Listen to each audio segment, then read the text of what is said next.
Chapter 1. The dank, grey fog was like an army blanket held pressed against the windows of the car.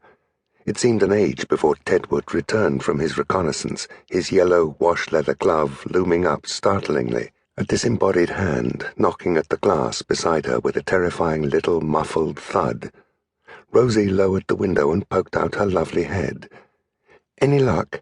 "Yes, it's Sutherland Avenue we're in, not Elgin Avenue at all." He flashed his torch, and there all the time was the street name, just a few feet from them, a gleam of white along the low railing. The light went out and he melted back into the grey.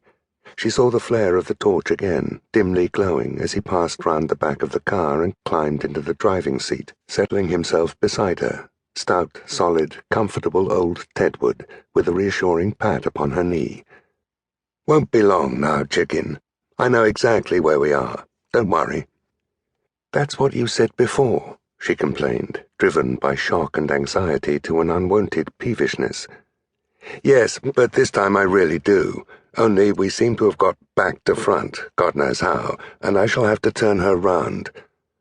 A bus crept by, a ghost bus, a glimmer with eerie lights, with more lights making pinpoints in the leaden dark where a line of lesser vehicles crawled in its broad wake.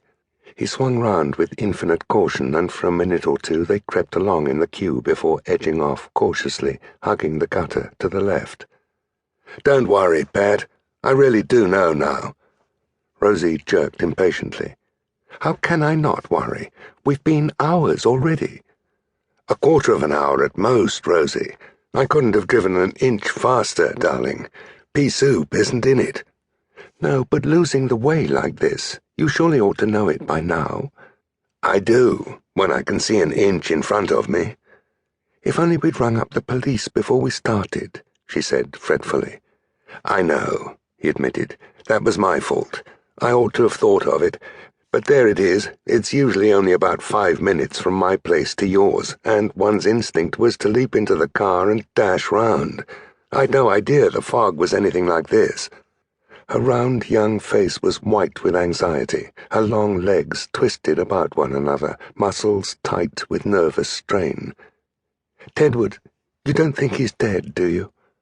"How the hell do I know?" he said, losing patience a little in his own acute nervousness. "Well, you're a doctor, aren't you?" He leaned out of the window to watch the curb as they crept round to the left again. "Just because I'm a doctor, it doesn't mean I can diagnose a message over the telephone. Tell me again just what happened." "I've told you, Tedwood. The telephone rang and I thought it might be a patient for you, so I picked it up, just like I would at home for Thomas. And the voice said in this frightful sort of croak, 'Come quick.' And I said, 'Who is it?' And he said, 'Tell the doctor to come quick.' And then he said, 'Someone came in and hit me with a mastoid mallet.'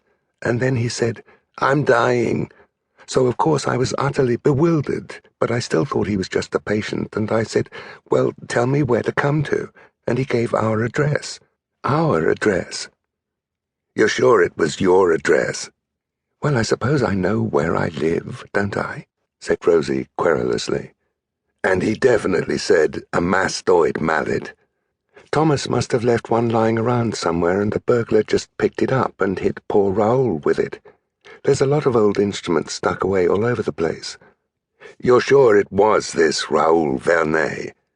"Well, the voice said our address, and Raoul was having dinner there tonight, and there wouldn't be anyone else there with a foreign accent. Oh, Tedwood, do you think he could be really dying? Of course, Frenchmen do make a fuss." "You could judge better than I could, Rosie. I didn't hear him." "He sounded frightfully faint, and then there was a clonk, as though he'd dropped the receiver." "Well, we'll soon be there," he said. They swung round once more, hugging the curb. "This is Maida Vale now. We shan't be long." They drove on in silence, the little car stealing through the muffled murmur of the fog-blanketed city like a marauding cat, creeping along on its belly, grey body melting into the grey, only its two bright eyes round and agleam in the night. The man's heavy, middle-aged face, usually so jocund and smiling, was lined with anxiety and as leaden and grey as the fog outside.